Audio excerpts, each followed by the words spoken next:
Enggak ada. 0,9 itu hasil pembagian, namanya Satu tanpa pecahan. sebab. Itu adalah pecahan. Tadi siapa yang jawab? Nine ya? Satu tanpa sebab. Satu tanpa sebab, bagus. Satu tanpa sebab. Saya. Jika satu datang tanpa sebab, sedangkan dua adalah proses satu tambah satu, begitu juga angka seterusnya, maka angka satu datang dari mana gitu? Ya karena satu tuh hadir tanpa sebab. Tanpa dari dua, tanpa dari tiga.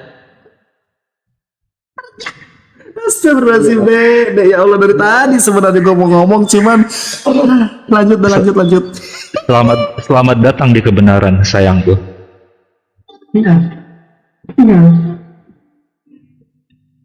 Begini loh, Dek. Ya. Apa ya? Jadi Sebagai gimana ya, Bane Plus? Lanjut deh, Bane Plus, nggak apa-apa. sudah paham ya, itu clue, sebenarnya itu clue bahwa ternyata tidak selamanya keberadaan itu berasal dari satu proses, tidak selamanya. Buktinya kalau kita belajar soal desimal, dahulu peradaban Babilonia menggunakan rumus heksagesimal, varinumeriknya itu 60, sehingga mereka bisa menemukan astronomi. Lalu lahir postulat baru, yaitu bilangan desimal 1, 9, 0 sampai 9, lalu balik lagi ke 0. Nah, jeda antara 0 ke 1 itu there's no reason, nggak ada alasan. Tapi dari 1 ke 2 ada alasan. Sebab 2 itu 1 tambah 1. Sebab 1 tidak ada. 0 itu lebih berat lagi. 0 itu lebih berat lagi. 1 itu adalah pertama ya. Tapi 0 adalah awal. Ternyata awal dari keberadaan adalah ketiadaan. Kan begitu?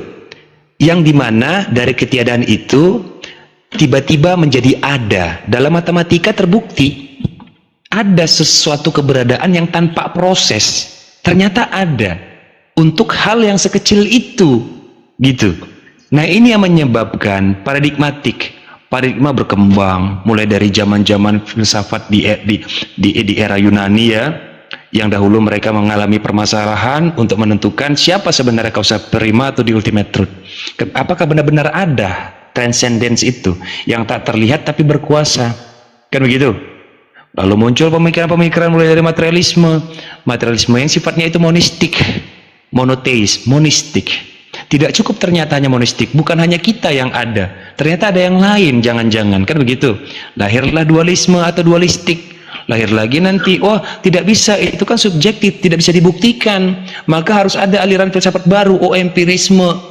Wah, ternyata pengalaman tidak cukup, a priori dan a posteriori. Nggak bisa ilmu itu hanya dari pengalaman, tetapi pengalaman yang melahirkan ilmu, kan gitu. Empirisme. Oh, nggak bisa pengalaman melahirkan ilmu, ilmu dulu baru bisa praktek, lahirlah rasionalisme.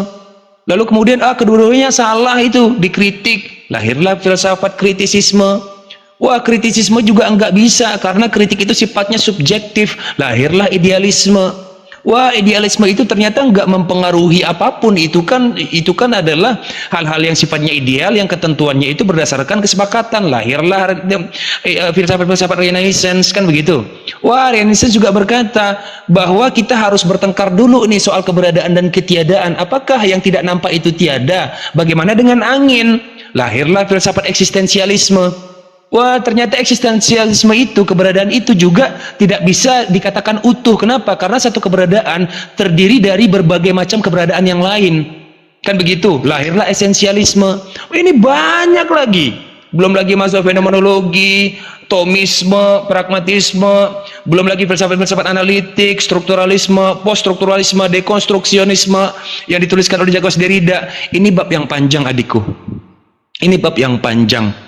Tapi satu faktanya terkait dengan tema ini. Perhatikan, siapa yang menciptakan manusia? Tuhan yang menciptakan manusia atau manusia menciptakan Tuhan? Jawabannya, perhatikan ya, jawabannya adalah Tuhan yang menciptakan manusia. Mana buktinya, bos? Buktinya adalah manusia itu sendiri. Sabar kalau belajar filsafat, jangan buru-buru. Bagaimana mungkin manusia itu bisa menjadi bukti? Timbul pertanyaan, kenapa manusia itu berhenti bertumbuh? Contoh salah satunya ya, tulang. Siapa yang memerintahkan tulang itu berhenti bertumbuh? Tulang rusuk. Kenapa dia berhenti? Apakah tulang punya kesadaran? Apakah tulang punya kesadaran? Daging, apakah daging punya kesadaran? Lalu kemudian kenapa kuku nggak berhenti bertumbuh? Dia terus bertumbuh. Siapa yang memerintahkan ini semua? Dipelajari dalam kaidah ilmiah. Ada lahirlah satu teori biochemical algorithm.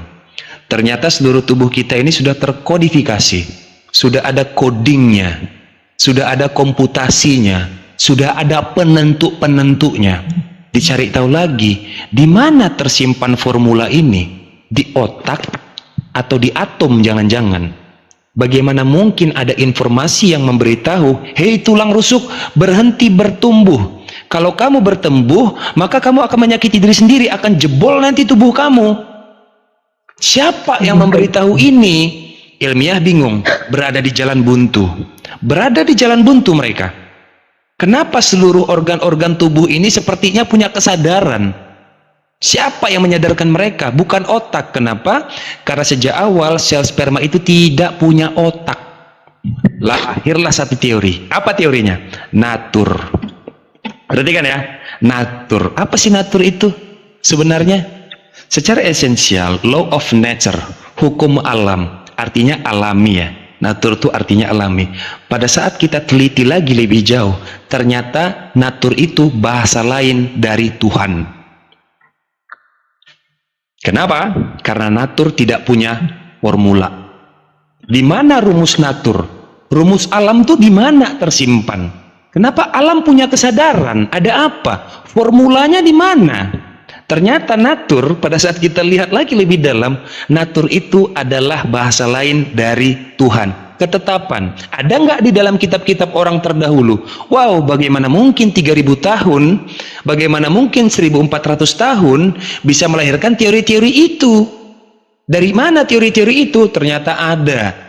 Tuhan sendiri yang memberitahu bahwa Tuhan telah menciptakan segala sesuatu berdasarkan ukurannya masing-masing. Kan gitu. Apakah sudah ada teori medis? Lahir lagi satu metodologi. Perhatikan. Jalan satu-satunya kita yang terakhir adalah hanya menggunakan satu metode. Apa itu? Probability. Apa itu probability? Probability itu adalah kemungkinan. Adik-adik, kalau membaca buku filsafat, coba sebelum membaca teori, sebelum membaca faham-fahamnya atau dalil-dalil filsafatnya, lihat dulu tokoh-tokohnya, pelajari dulu karakter tokoh-tokohnya, supaya faham maksudnya melahirkan satu teori itu apa. Maksudnya dia melahirkan satu teori itu apa? Kan kayak begitu.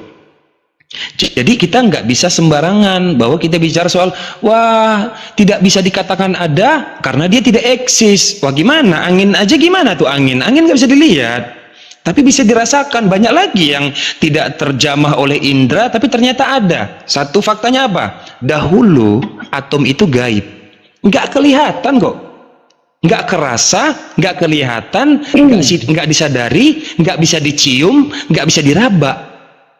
Kok sekarang Demokritos salah ya yang menyetuskan bahwa kalau ada satu materi yang tidak bisa dipecah lagi maka itu disebut dengan atom. Pada saat lahir satu teknologi ternyata atom ada. Probability. Nah seluruh ilmuwan, catat ya adik-adik ya, seluruh saintis-saintis yang luar biasa sejauh ini mereka masih menggunakan probability. Salah satunya apa? Mereka mengatakan kita semua yang ada di semesta ini bisa ada karena akibat ledakan besar yang disebut dengan Big Bang, yang akhirnya menciptakan unsur ringan dan menciptakan unsur berat, lalu berbagai macam unsur menjadi satu elemen dan bersatu, lalu terciptalah kehidupan, dan itu disebut sebagai pseudoscience. Jangan, kita makanya harus detail. Ternyata para ilmuwan-ilmuwan yang otaknya sudah canggih aja masih menutup kalimat teori mereka ini pseudoscience. Pseudoscience itu apa? Dugaan. Mereka masih menduga. Mereka berada di jalan buntu sampai detik ini. Sampai detik ini. Itu salah satu case ya. Dan ini ilmunya sebenarnya udah 8 SKS loh. Udah lompat ini 2 semester. Udah lompat. Kalau saya boleh bertanya nih bang, boleh tidak saya bertanya nih tentang Coba tanggapi dulu. Oke, sebentar ya, ini hostnya ngomong. Coba tanggapi dulu, baru bertanya. Seperti apa tanggapannya agar semester 8-nya berguna gitu. Silakan lanjut.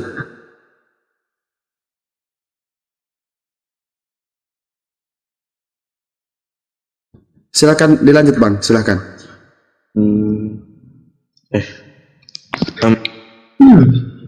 Saya boleh nanti ngomong gitu? Nggak apa-apa kalau teman abang lagi keluar dulu dari perangkat. Nah silakan Anda langsung tanggapi aja. Silakan. Saya ingin berbicara soal, pertama saya tegaskan dulu, saya sebenarnya bukan ateis, tapi saya lebih ke agnostik. Saya percaya ada Tuhan, tapi saya buktikan adanya Tuhan juga. Enggak. Saya percaya Tuhan, cuman saya tolak, saya ragu dengan agama yang saya imani sebelumnya. Jadi pertanyaan saya pertama itu, kenapa kafir harus masuk neraka walaupun baik gitu? Nah gini, kalau Tuhan tuh maha adil, kenapa orang yang baik di dunia ini harus masuk neraka hanya karena dia menolak sesuatu yang sangat gaib dan tidak dapat dilihat gitu? Kenapa orang baik yang gak baik tapi kafir harus masuk neraka? Kenapa nggak dimasukkan ke dalam alam ketiadaan aja gitu? Bisa nggak jelaskan dan ajarkan saya?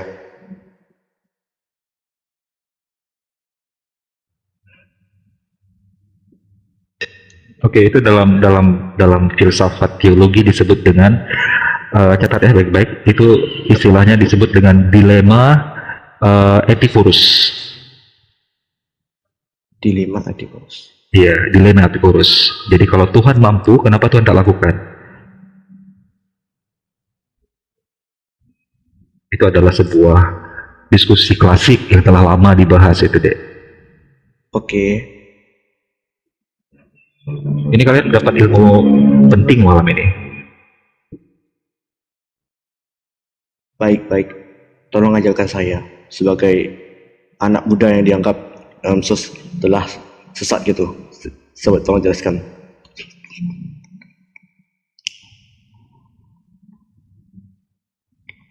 Silakan Pak Gurunda Zuma mungkin ingin memberikan awalan dari pertanyaan dari adik kita ini.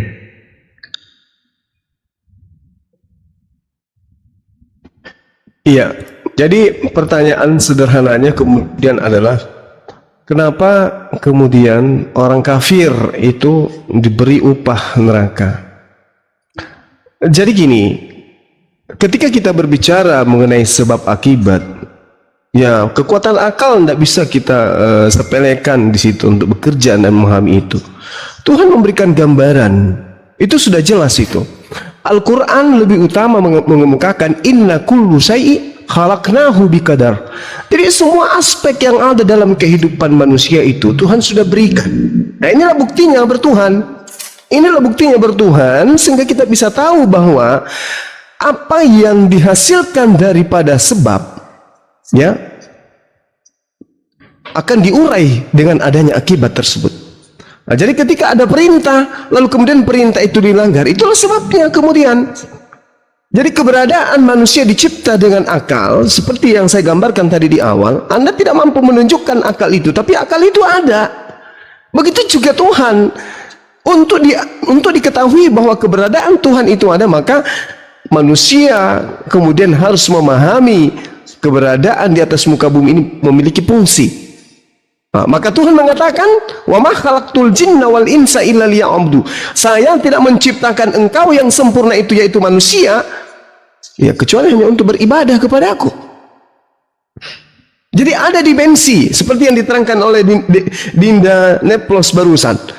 Ada hal yang mengatur, ada kekuatan yang mengatur segala aspek yang ada pada diri manusia. Kita nggak usah terlalu jauh ke alam semesta.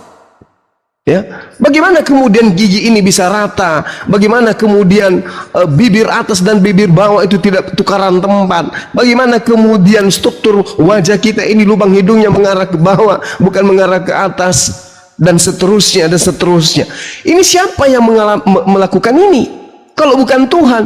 Dan aspek ini kemudian Allah minta pertanggungjawaban. Diberikan akal. Ada dimensi kekuatan yang digunakan, yang diberikan oleh pencipta untuk kemudian dijadikan sebagai instrumen di dalam menemukan kebenaran itu. Ketika ada perintah misalnya, maka Apa yang Tuhan inginkan? Kita mentaati perintah itu. Ketika perintah itu datang, lantas kemudian kita tidak ikuti instrumen daripada apa yang menjadi cakupan perintah, maka di situ kita dianggap melanggar. Kita dicipta untuk melakukan perintah, untuk melaksanakan perintah, untuk menjauhi larangan dengan kesempurnaan yang kita punya. Ya, dengan kesempurnaan yang kita punya, dan ini tidak berlaku kepada makhluk lain. Ini berlaku kepada manusia yang dicipta dalam bentuk fi aksani takum, dalam bentuk yang sempurna, dikasih akal, kemudian tidak seketika diberikan sebuah hukuman tanpa diberikan sebuah jalan. Ada jalan yang harus ditempuh untuk selamat. Ada jalan yang kemudian menjadi acuan untuk orang itu tidak tersiksa di dalam kehidupannya. Justru dengan adanya ancaman dari Allah, itu bukti kasih sayang Allah kepada manusia. Coba Anda bayangkan, kalau tidak ada perintah dan tidak ada larangan, sementara yang dimiliki oleh manusia adalah potensi yang sangat luar biasa yang bisa melakukan apapun. Bahkan memakan sesamanya manusia itu pun bisa. Nah, kalau tidak ada pembatas daripada pergerakan kebebasan manusia, maka tentu saja manusia akan membuat kerusakan di atas muka bumi ini. Makanya Al-Quran mengatakan, Inni a'lamu ma la ta'alamun. Malaikat itu protes ketika Allah menginginkan menciptakan manusia. Apa kata malaikat? Kenapa ya Allah Engkau ingin menciptakan makhluk, sementara makhluk yang akan kau ciptakan itu punya potensi hanya untuk membuat kerusakan di atas muka bumi? Apa kata Allah? Inni a'lamu ma la ta'lamun. Sesungguhnya aku lebih tahu daripada engkau. Apa bukti daripada Allah mengetahui itu? Ternyata Allah buktikan dengan memberikan pengetahuan kepada manusia. Tahu baik dan buruk, bisa memisahkan kemudian hal-hal yang negatif dan positif, dan seterusnya. Berarti Tuhan menginginkan keselamatan kepada manusia dengan memberikan aturan-aturan main. Nah, kalau kita sudah tahu bahwasanya orang kafir itu disiksa di neraka, orang kafir itu kekal mendapatkan upah dari perbuatannya, maka sejatinya ya tinggalkan sesuatu yang membuat kita kafir. Taatlah kepada yang memberikan aturan itu. Jangan protes kepada aturan itu, sebab sebagai manusia kita tidak pernah kemudian berdiskusi dengan Allah sebelum kita dicipta. Kita tidak pernah berdiskusi dengan Tuhan sebelum kita diadakan. Ya Tuhan, saya menginginkan diciptakan di tahun sekian. Ciptakan saya dalam kodrat sebagai wanita atau dalam kodrat sebagai pria. Lahirkan saya dari kandungan seorang ibu bernama ini dan itu dan seterusnya. Kita tidak pernah kemudian melakukan diskusi-diskusi seperti itu dengan pencipta kita. Seketika apa yang terjadi? Kun fayakun. Kita ada dengan sendirinya. Hanya dengan instrumen jadi maka jadilah. Dengan perintah jadi maka kita ada. Tidak ada kemudian pernah kita negosiasi dengan Tuhan. Seketika kita ada. Artinya ada kekuatan di atas kita, di luar kita yang mengatur itu. Maka kita harus tunduk kepada aturan itu. Kalau kita tidak ikut aturan itu, maka ya ada konsekuensi yang harus kita tanggung. Seperti misalnya dalam kehidupan rumah tangga. Ya, ini cakupannya yang sempit aja. Dalam rumah tangga tentu punya aturan. Ketika aturan itu dilanggar, pasti ada konsekuensi dari orang tua. Begitulah pencipta alam semesta ini. Aturan itu dibuat karena wujud kasih sayang. Aturan dibuat oleh orang tua dalam rumah tangga karena wujud kasih sayang kepada anaknya. Jadi ketika kita melanggar aturan itu, tentu kita sudah sanggup untuk menerima apa yang menjadi upah dari perbuatan. Saya kira seperti ini ya, sederhana saya menyatakan, mudah-mudahan Anda bisa memahami. Silakan. Baik. Jadi intinya ketika Tuhan dibutuhkan bagi manusia, dan serta hukum-hukum Allah diturunkan agar sebagai bentuk kasih sayang kepada manusia. Oke. Jadi hukum Allah menunjukkan bahwa hukum Allah lebih baik daripada hukum manusia. Tapi pertanyaannya, ketika saya sebelum saya menjadi agnostik, saya ajukan hal-hal ini kepada teman saya yang membawa saya jadi murtad. Saya tanyakan, tapi hukum agama Islam itu begini loh, begini. Tapi dia bilang kalau seperti paham-paham utilitarianisme, sekularisme dan liberalisme jauh lebih baik karena dibuktikan dengan negara seperti Finlandia, Norway, ataupun negara-negara baratnya yang jauh lebih bahagia daripada negara-negara di Timur Tengah ataupun negara-negara yang memakai konsep teokrasi ataupun beragama. Dia membuktikan itu kepada saya dengan banyak hal. Saya pun jadi bingung dan menjadi akhirnya lebih memilih kepada paham agnostik dan mengikuti paham-pahamnya. Tolong saya ingin tolong dengan rasa hormat kepada guru filsafat di sini untuk jelaskan kepada saya betapa cacatnya paham-paham yang diberikan teman saya yang dia berikan kepada saya, lalu buktikan betapa sempurnanya hukum Islam yang sebenar-benarnya. Tolong, saya ingin pencerahan dari bapak-bapak guru di sini. Iya, silakan Dinda Ali atau Neplos, silakan. Mungkin dikit dari saya ya. Anda merasakan nikmatnya rasa manis karena Anda tahu ada pahit di sana. Ada rasa lain yang bernama pahit. Anda tahu ada warna putih yang terang karena juga Anda tahu ada warna gelap yang buram gitu ya. Maka pada hakikatnya kemahacintaan Tuhan kepada kita, ciptaannya adalah kita sebagai penghuni surga. Namun untuk merasakan betapa nikmatnya surga harus ada lawan dari surga. Sebagaimana untuk tahu bagaimana nikmatnya manis, Anda juga tahu selain manis ada sesuatu yang pahit itu. Itu satu, adikku Nain ya. Yang kedua, bahwa kecintaan Tuhan kepada makhluknya ini dinarasikan dengan sebuah ungkapan dalam Islam, innallaha yansurul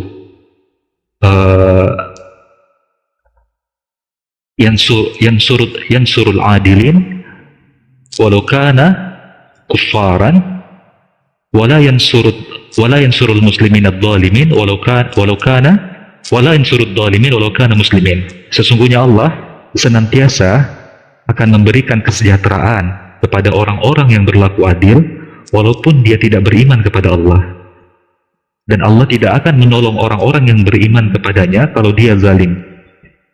Ini adalah hukum keadilan Tuhan, bahwa Allah Subhanahu wa Ta'ala memberikan sebab akibat dalam kehidupan dunia ini. Dan itu juga sebagaimana narasi Allah dalam surat Al-Qari'ah, وَمَنْ يَعْمَلْ مِثْقَالَ ذَرَّةٍ خَيْرًا يَرَهُ وَمَنْ يَعْمَلْ مِثْقَالَ ذَرَّةٍ شَرًّا يَرَهُ. Barang siapa berbuat sebesar biji atom atau partikel terkecil saja kebaikan, dia akan melihat ganjarannya.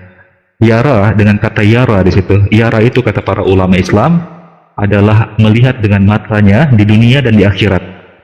Maka kebaikan tersebut akan berbuah dalam kehidupan dunia dan di akhirat. Begitu juga keburukan yang disebabkan oleh tangan dan ambisi manusia, dia akan melihat akibatnya.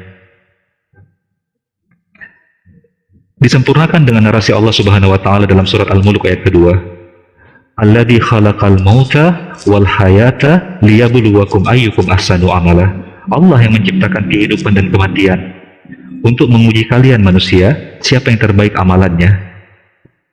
Jadi dengan kapasitas manusia yang begitu sempurnanya ini, dengan kapasitas berpikir dan akalnya sebagai anugerah membedakan kita dengan makhluk yang lainnya seperti binatang, maka pertanggungjawaban atas nikmat pikiran tersebut adalah apakah kita bisa mengaplikasikannya untuk melihat esensi kehidupan kita ini untuk apa. Apakah kita bisa mengambil hikmah dari kesempurnaan yang diberikan Tuhan dalam kehidupan kita, dari fisik, dari cara kita berpikir, dari cara kita mengolah data. Apakah dengan fasilitas tersebut kita bisa sampai kepada Tuhan yang benar atau tidak? Maka 9, kecerdasanmu adalah sebuah anugerah dari Tuhan untuk kau pergunakan agar kau sampai kepada sejatinya tujuan kehidupanmu. Dan Bang Zuma telah menyebutkan tadi, apa hakikat tujuan kehidupan kita? Wa ma khalaqtul jinna wal ins illa liya'budun. Tidaklah Allah ciptakan kita, bahkan juga bangsa jin, kecuali untuk mengabdi kepada Tuhan. Karena kita adalah budaknya, karena kita adalah ciptaannya, karena kita adalah makhluknya. Maka 9, sekali lagi, kapasitas berpikirmu yang cerdas tersebut pergunakan agar engkau sampai kepada titik di mana engkau tahu siapa dirimu, maka engkau akan tahu siapa Tuhan. Silakan yang lain. Baik, tapi mengenai dengan bagaimana dengan paham-paham yang sudah diajarkan teman saya yang buat saya murtad itu kepada saya seperti itu yang tadi saya sebutkan tadi di awal. Adikku, perhatikan. Baik. Semua yang hadir di sini itu laki-laki, dan semua yang hadir di sini itu memiliki berbagai macam pengalaman hidup. Salah satunya pengalaman yang sedang adikku ini alami ya. Perhatikan ya. Di dalam agama kita, agama Islam, Allah berkata begini. Perhatikan, luar biasa sekali, indah sekali. Ini ayat favorit abang ya. Bismillahirrahmanirrahim. Innama mathalul hayatud dunya, sesungguhnya perumpamaan kehidupan dunia itu, perumpamaan dunia, sesungguhnya perumpamaan kehidupan dunia itu, kama in anzalnahu minas sama, hanya seperti air hujan yang kami turunkan dari langit. Fakhtalata bihi nabatul ard, lalu tumbuhlah tanaman-tanaman bumi dengan subur karena air itu. Mimma yaqulun nasu wal an'am, di antaranya ada yang dimakan manusia dan hewan ternak. Lalu Allah berfirman lagi, hatta idza akhadatil ardu zukrufaha, hingga apabila bumi itu telah sempurna keindahannya, wazayyanat, dan berhias, wa zanna ahluha annahum qadirun 'alaiha, dan pemiliknya mengira bahwa mereka itu pasti menguasai tanaman-tanaman itu. Ataha amruna lailan, datanglah kepadanya azab kami pada waktu malam ataupun siang. Aw naharan faj'alnaha hasidan ka'an lam taghna bil ams, dan kami jadikan tanaman-tanamannya seperti tanaman yang sudah disabit ya, seperti dihilangkan. Kadzalika nufassilul ayati liqaumin yatafakkarun, demikianlah kami menjelaskan tanda-tanda kekuasaan kami kepada orang yang berfikir. Yatafakkarun, kepada orang yang berfikir di situ. Ya. Lalu ternyata adik-adik, luar biasanya ya, yang adik-adikku ini sedang alami sekarang, ternyata sudah dialami oleh orang-orang yang jauh sebelum kita, dari zaman Nabi Adam. Catat ya, tadi tulang itu tumbuh, siapa yang memerintahkannya untuk berhenti bertumbuh? Bukan otak, jawabannya. Bukan otak. Yang memerintahkan otak siapa untuk berpikir? Siapa yang menyuruh otak untuk berpikir dan berhenti berpikir? Siapa? Kan begitu kan? Ini didustai. Datanglah faham-faham itu. Tidak mungkin, tidak ada. Sudah Allah turunkan berbagai macam utusan, tetap saja mereka mendustai.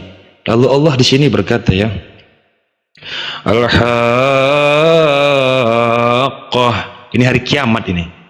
Mal-Haqqah, apakah hari kiamat itu? Wa ma adraka mal haqqah, dan tahukah kamu hari kiamat itu? Kadzabat Tsamud 'adun bil qariyah, kaum Samud dan kaum Ad telah mendustakan hari kiamat. Wa amma Tsamud fa uhliqu bit taghiyah, maka adapun kaum Samud, mereka telah dibinasakan dengan suara yang sangat keras. وأما عاد فأهلكوا بريح صرصر عاتية. Sedangkan kaum Ad, mereka telah dibinasakan dengan angin topan yang sangat dingin. Ini luar biasa ini kalimat ini. Sakharaha alaihim sab'a layalin wa thamaniyata ayyamin husuma. Allah telah menimpakan angin itu kepada mereka selama 7 malam 8 hari terus menerus. Jadi inilah apa ya, sebenarnya hal-hal ini sudah dilakukan oleh orang-orang terdahulu. Tapi ingat ya, innamal hayatad dunya illa la'ibul walahun. Allah berkata, sesungguhnya dunia ini hanyalah permainan dan senda gurau. Catat, kehidupan ini hanyalah permainan dan senda gurau. Dunia ini adalah perjudian. Yang namanya perjudian hanya ada 2 pilihan. Pertama, menang atau kalah. Sebagai pejudi yang pintar, sebagai gambler yang pintar, tentulah kita mau memenangkan perjudian ini, memenangkan permainan ini. Jelas ya? Celakanya adalah bagaimana jika dalam perjudian ini kita kalah? Apa yang kita dapati? Kerugian. Betul ya? Kerugian. Kita berjudi dengan Tuhan. Sekalinya Tuhan itu tidak ada, sekalinya Tuhan itu tidak ada, maka semuanya aman dalam perjudian ya. Tapi sekalinya ada, bagaimana? Sekalinya ada, bagaimana? Kan begitu sederhananya. Lalu kenapa Tuhan tidak menunjukkan langsung saja semua ini? Kalau Tuhan sejak awal ingin menunjukkan semua ini, tidak perlu ini semua diciptakan. Tidak perlu. Tidak perlu. Untuk apa ini semua diciptakan? Tuhan menciptakan segala sesuatu itu haruslah ada alasannya. Pasti ada alasannya semuanya. Salah satu alasannya apa? Dia ingin menguji ciptaannya. Dan letak ujiannya itu ada dalam diri kita. Dan itu alasan Tuhan untuk tidak menunjukkan siapa dia, tapi dia menunjukkan bahwa dia ada. Berdasarkan apa? Tanda-tanda yang tadi dibaca. Jadi jawaban singkatnya adalah, kenapa Tuhan itu harus ada? Jawaban singkatnya adalah secara logis dan rasional, karena tidak ada alasan yang benar untuk mengatakan Tuhan itu tidak ada. Tidak ada alasan yang benar, tidak ada alasan yang kuat untuk mengatakan Tuhan itu tidak ada. Itu jawaban finalnya. Cuman itu aja. Kalau soal kekacauan, dikit lagi ya, soal kekacauan, soal carut marut, soal manusia sudah seperti hewan, jauh lebih seperti hewan ketika manusia ini tidak ada agama. Jauh seperti hewan. Catat ya, manusia yang baik itu adalah manusia yang teratur atau manusia yang kacau. Manusia yang baik adalah manusia yang teratur. Sekarang kita buka definisi agama itu apa? A itu tidak, agama itu kacau. Tidak kacau artinya apa? Teratur. Teratur. Itu manusia yang baik. Itu manusia yang baik. Ternyata manusia itu butuh aturan. Bahkan seorang ateis juga ternyata butuh aturan. Apakah seorang ateis itu bisa hidup seenaknya? Enggak bisa. Dia tetap butuh aturan. Supaya apa? Supaya manusia itu teratur. Aturan itu disebut dengan agama. Gitu. Lanjut. Apakah saya boleh bertanya, izin abang-abangku sekalian pada malam hari ini? Ya udah, dia dulu deh. Saya nanti aja. Terima kasih, Noen. Dulu. Saya udah. Oke, ini adalah sebuah pertanyaan terbesar dalam hidup saya. Mohon dibimbing. Ini mungkin saya berada di fase-fase yang sedang ragu akan Tuhan. Dan pertanyaan saya adalah seperti ini. Ketika gini, Tuhan adalah Maha Kuasa, namun kenapa Dia tidak menghapuskan kejahatan, kesengsaraan di dunia? Apakah Dia tidak mampu? Atau jika Tuhan tidak mau menghapuskan dosa, berarti Dia jahat atau gimana? Yang pertama. Terus yang kedua adalah, jika manusia diciptakan untuk beribadah kepada Dia, namun kenapa Tuhan tidak membutuhkan ibadah manusia? Dan jika Tuhan sudah tahu bumi itu akan hancur, kenapa Dia menciptakan bumi? Itu pertanyaan terbesar dalam hidup saya. Terima kasih. Mohon ajarkan saya. Ketika seorang polisi bisa membebaskan narapidana, kenapa tidak dia bebaskan saja semuanya? Kenapa dia tidak bebaskan semua manusia? Jika memang manusia itu menginginkan kebaikan, kenapa seorang polisi yang punya kuasa, tapi dia tidak bebaskan penjahat-penjahat itu? Dia harus mengurung, seperti tadi dijelaskan oleh Bang Zuma, Sensei Zuma, seperti dijelaskan oleh Ustadz Ali, yang begitu. Ya kan? Betul? Iya, Betul? benar. Nah, kira-kira number 9, apa alasannya? Nomor naik. Apa alasannya? Kenapa tadi? Apa alasannya? Ini siapa yang tadi ngomong? Zetomik atau Zeto, number Zeto. 9? Iya, saya Zeto. Oh, Saya Zeto. Zeto. Ya. Ya, apa alasannya Zeto? Jika seorang polisi mampu untuk membebaskan seluruh narapidana, kenapa tidak dia bebaskan? Bukankah dia berkuasa? Karena dia punya aturan. Nah, itu dia. Karena dia punya aturan, atau karena dia punya prinsip. Dan karena juga dia punya kuasa, sebab itu dia punya kuasa. Karena dia punya kuasa. Jadi kalau ditanya bahwa kenapa Tuhan tidak menjadikan semua manusia ini baik? Kenapa Tuhan harus menciptakan keburukan? Kenapa Tuhan itu harus menciptakan bumi, padahal pada akhirnya dia dihancurkan? Ini kan pertanyaannya kenapa?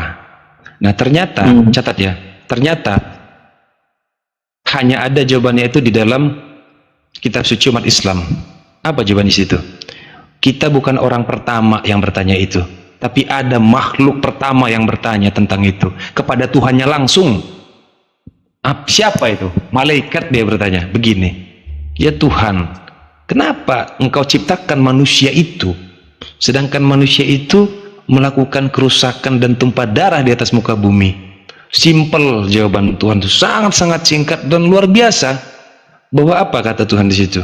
Sesungguhnya aku lebih mengetahui apa yang tidak kalian ketahui. Singkat, padat, tepat, luar biasa. Bahwa dia mengetahui apa yang tidak kalian ketahui, atau apa yang tidak kita ketahui. Begitu. Itu jawabannya. Ya kan? Dan Tuhan kan menciptakan manusia untuk beribadah. Tapi kenapa Tuhan tidak bodoh dengan ibadah manusia? Karena ibadah itu bukan untuk Tuhan. Ibadah itu untuk manusia.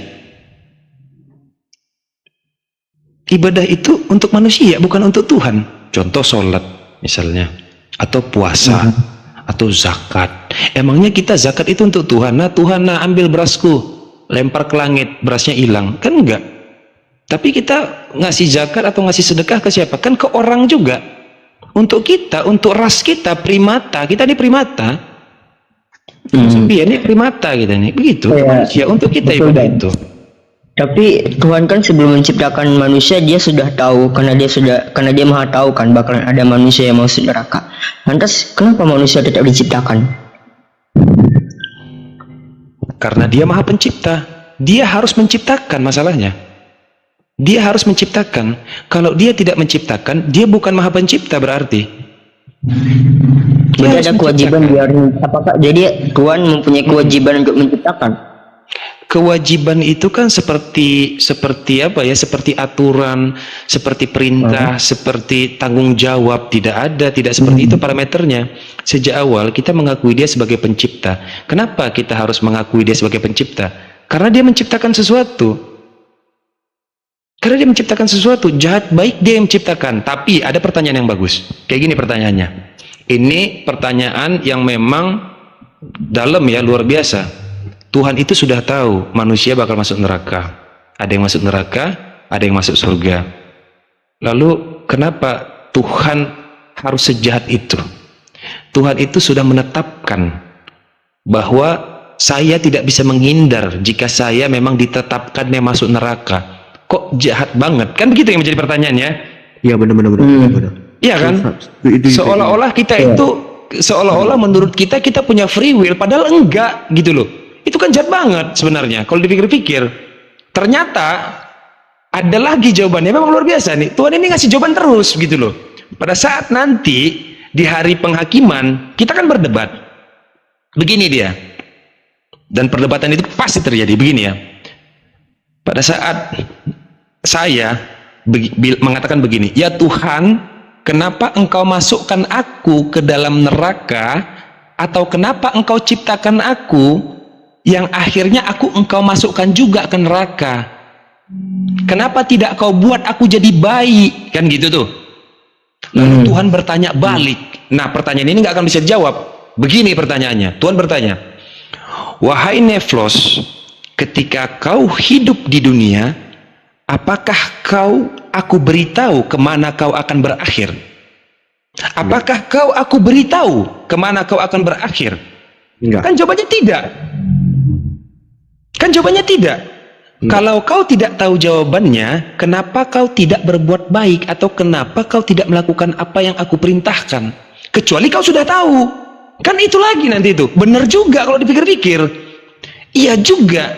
Kita tidak diberitahu kemana kita akan berakhir. Maka kita tidak boleh main tebak-tebakan dengan Tuhan. Gak bisa main tebak-tebakan dengan Tuhan, ini masalahnya. Maka Tuhan berkata, wa ma khalaqtul jin wal ins illa liya'budun. Dikasih clue, tidak aku ciptakan jin dan manusia kecuali hanya untuk beribadah. Selesai. Bukan untuk cari tahu kemana akan berakhir. Gak ada. Karena kita gak dikasih tahu masalahnya. Jadi dalam perjudian ini kita harus mengambil pilihan yang paling aman. Gitu aja, selesai. Yang paling aman apa? Ikuti perintah Tuhan. Seandainya nanti kita diberikan surprise motherfucker, ternyata aku ada, mau apa kita? Seandainya kita dikasih surprise nanti, surprise motherfucker, I'm here katanya. Aku di sini, mau apa kau? Nggak bisa ngapa-ngapain lah.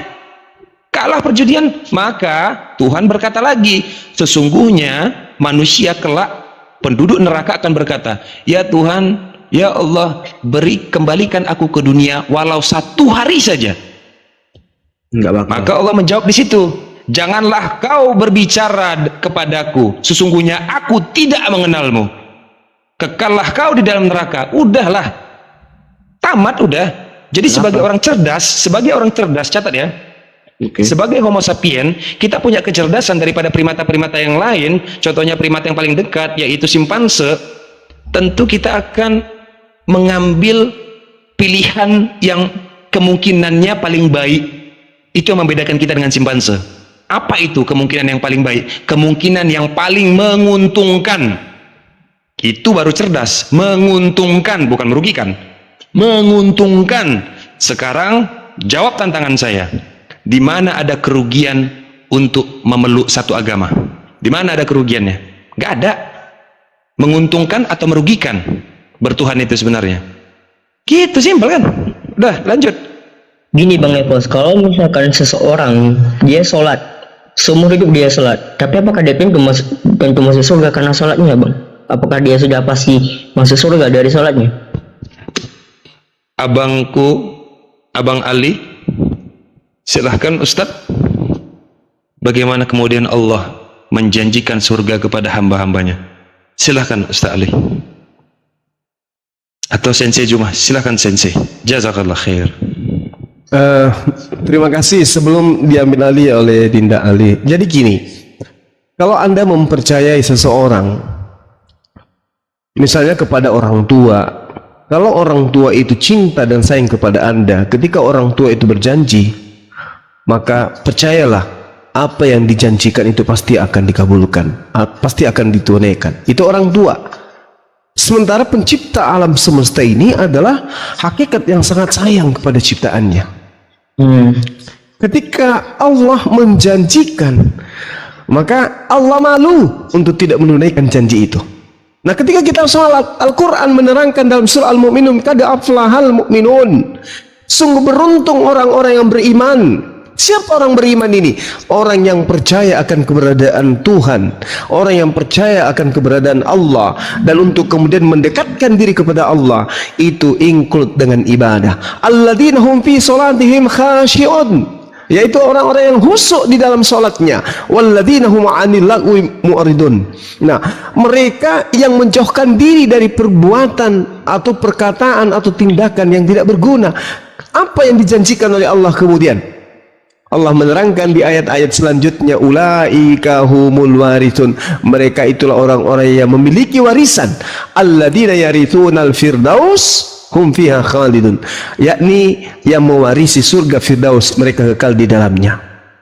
Saya sedikit menyikapi ya, kenapa kemudian harus Allah itu menciptakan satu kejahatan dan seterusnya. Apa tujuannya? Penasaran saya. Iya. Iya. Apa tujuannya? Kenapa Allah itu menciptakan kejahatan yang mengenal adanya aspek kejahatan dan adanya aspek kebaikan itu hanya ada pada dimensi makhluk berupa manusia. Hewan tidak mengerti apa itu kejahatan, hewan tidak mengerti apa itu kebaikan. Manusia diberi perangkat berupa akal yang tadi kita cari, mana akal itu? Ternyata dia memiliki ruang, ada tapi tidak bisa wujud sesuai dengan yang kita inginkan. Jadi ketika Allah menciptakan satu keburukan atau menciptakan satu kejahatan, ternyata Allah menginginkan agar manusia itu mengenal kebaikan. Fungsi daripada kejahatan itu agar manusia mengenal kebaikan. Fungsi daripada adanya tangan kiri agar manusia mengenal adanya tangan kanan. Ini yang saya bisa katakan kepada saudara. Ketika kemudian Anda menjadi seorang yang beragama, misalnya seorang muslim, ya, maka Anda akan menghabiskan waktu untuk mengingat Allah dengan cara apa? Dengan berzikir misalnya, subhanallah, alhamdulillah, wala ilaha illallah. Untuk apa Anda berzikir? Ya, misalnya untuk menjauhkan diri Anda dari musibah, atau menjauhkan diri Anda dari keburukan-keburukan makhluk. Ya, zikir-zikir Anda itu untuk menjauhkan dan mengamankan diri Anda dari serangan-serangan makhluk-makhluk yang Anda mungkin takuti dan seterusnya, yang Anda takutkan terjadi apa-apa keburukan terhadap Anda ketika Anda berjalan di tempat yang gelap atau di tempat yang menakutkan menurut Anda. Anda baca zikir. Nah, itulah bukti bahwa ketika kemudian Allah menciptakan kejahatan itu agar manusia mengenal kebaikan. Kalau tidak ada kejahatan, ya tentu manusia tidak mengenal kebaikan. Karena manusia tidak mengenal kebaikan, maka manusia layaknya hidup seperti kucluk. Nah, inilah fungsinya akal. Agar manusia itu memahami bahwa ternyata keburukan yang diciptakan oleh Allah untuk kemudian menakar sejauh mana manusia itu menggunakan akal yang diberikan oleh Allah agar mereka menjauhkan diri dari kejahatan tersebut. Analogi sederhananya adalah ketika kemudian negara kita menciptakan lampu merah. Untuk apa sih lampu merah itu? Membuat orang kemudian terlambat sampai ke kantor. Orang kendaraan jadi macet. Harusnya lampu merah itu nggak usah ada. Begitu ada persimpangan langsung aja nyerocos masuk supaya cepat sampai di kantor. Kecelakaan lah. Kecelakaan berarti yang kita pahami keburukan itu belum tentu keburukan. Makanya Allah mengatakan inni a'lamu ma la ta'lamun, seperti yang digambarkan oleh Dinda Neplos Darussat. Nah, inilah bukti bahwasanya ternyata keistimewaan kita manusia berbeda dengan makhluk lain karena kita memiliki akal. Dari akal ini pula kemudian manusia tidak akan mampu meniadakan Tuhan itu. Justru dengan akal seperti yang Anda lakukan, adik-adik lakukan saat ini, justru dengan akal itulah yang akan mengantarkan adik-adik ini mengenal Tuhan. Dan Tuhan yang benar tentu memberikan suatu pedoman yang benar kepada makhluknya berupa manusia.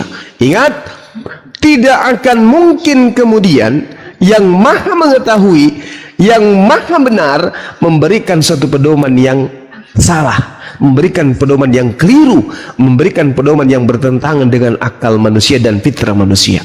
Demikian. Jadi untuk mengetahui apa fungsi Tuhan menciptakan keburukan agar manusia mengetahui akan adanya kebaikan. Demikian. Zeto. Oke, saya tambahkan sedikit ya. Saya tambahkan sedikit adik-adik. Saya ingin mengutip perkataan Nabi Muhammad terkait apa yang mungkin bisa menjawab pertanyaan kita bersama ini. Bahwa dalam salah satu hadis beliau dengan sanad yang sahih dalam kitab Al-Bukhari, beliau berkata, Inna mimma adrakan nas min kalamin nubuwatil ula idza lam tastahi fasna' ma syi'ta. Adalah ajaran mula-mula para nabi yang disampaikan kepada manusia, seluruh nabi dan seluruh utusan Allah di muka bumi ini. Apa kata mereka kepada manusia? Idza lam tastahi fasna' ma syi'ta. Jika kau tak malu, berbuatlah sesukamu. Maka sesungguhnya Allah mengutus para nabi untuk mengajar